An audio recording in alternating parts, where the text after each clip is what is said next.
All right, this is going to be 9-4 work together.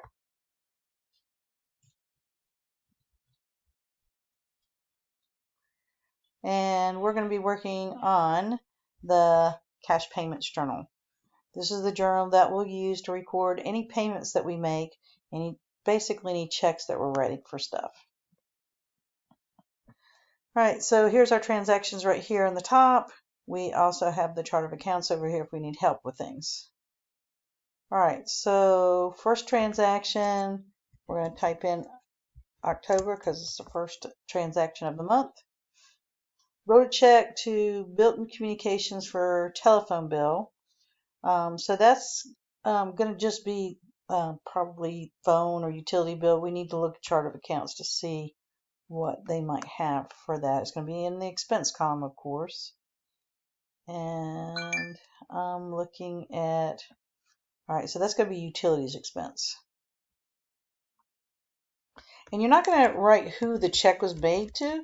It needs to be what account it's coming out of.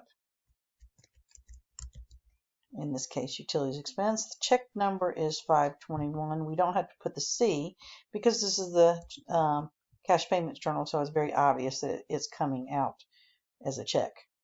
All right, $124. Okay, so it's not an accounts payable, so it's just a general debit. Expenses are debits. And then, of course, the check that you wrote is going to be a credit to cash. So I think it kind of is easier than doing a journal entry like we've been doing, so we don't have to type in both accounts because they're already up here. There's the debit, there's the credit. All right, October 3rd, wrote a check on account to Gray Manufacturing Incorporated. So Gray. This time we are putting Gray Manufacturing in here because that is the exact company or accounts payable account. And there will be a ledger with that name on it, so that's the same thing as putting utilities expense. There is a ledger account like that. And that is check number 522. This is accounts payable, so we're going to put it here. Now this was a little complicated because it does have in an invoice that they took a cash discount on. Okay, now here's how we know what number to put where. The first thing we know is that the invoice was for $1,640, so we have to put that there because the original invoice was for $1,640. Okay. What else we know is that there's a 2% discount. So we're going to get our calculator and figure out what 2% is of $1,640. And I came up with $32.80. So that's going to be the discount amount. That goes there. And then how much cash did we pay if it was $1,640 minus the discount of $32.80? So we paid $16,007.20. Okay, and so we have a credit for $32.80, a credit for $16.07. You add them together, and that's $16.40. So we have a $16.40 debit and a $16.40 credit. All right, hopefully that makes sense to you. Let's move down to the 9th.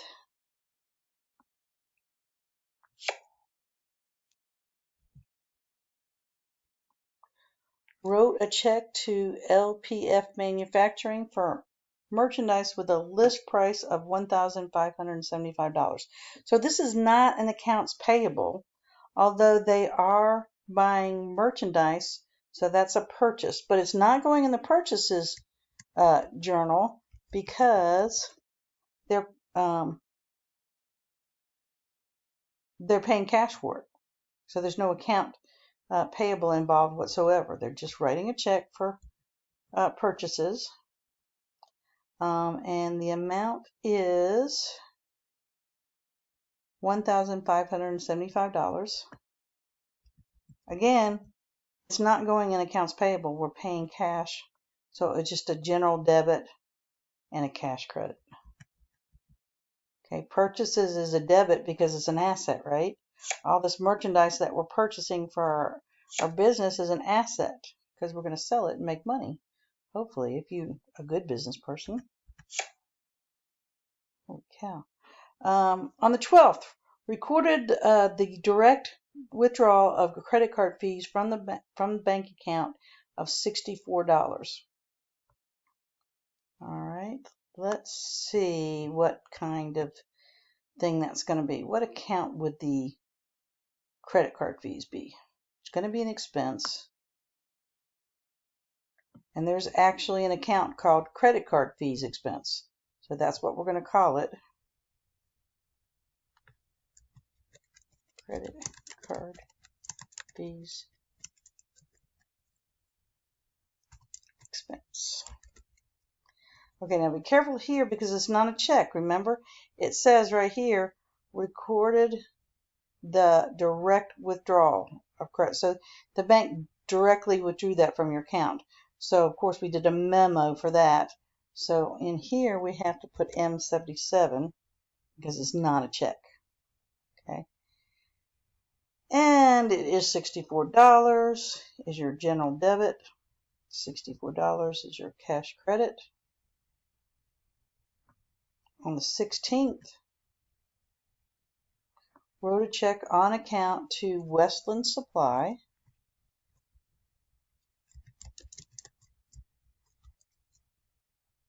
Check number 524. Covering invoice number 516 for $426. So this is an accounts payable. And it says no discount was offered, so we have to pay the whole $426. All right, we're not doing petty cash. It's not. There's no test questions. It's not in the curriculum. Unfortunately, it's an applicant and I can't take it away. So I will at least put this much in here. I'm going to put the 31st in there. I'm going to put the check number, which is 525, and I'm going to put the amount of check over here. Actually, I don't think I can. So we're going to end it there, and when you're doing the applications problem, I will curve it appropriately.